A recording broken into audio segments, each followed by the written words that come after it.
Okay, these rivets are very difficult to get out. You can't really drill them.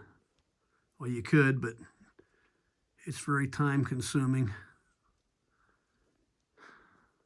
And we've got hundreds and hundreds of these things, so time is a factor. Rev, you go ahead, don't touch anything, just record it.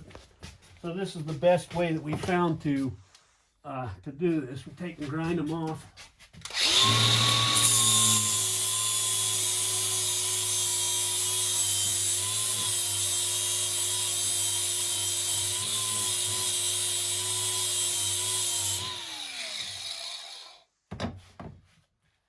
Okay, and then we take die grinder.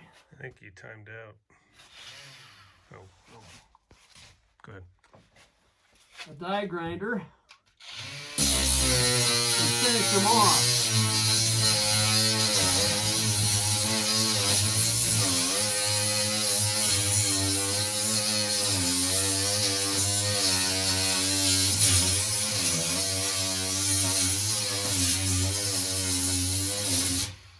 Okay, now let me get a close-up. Okay, so now what you're going to see is the,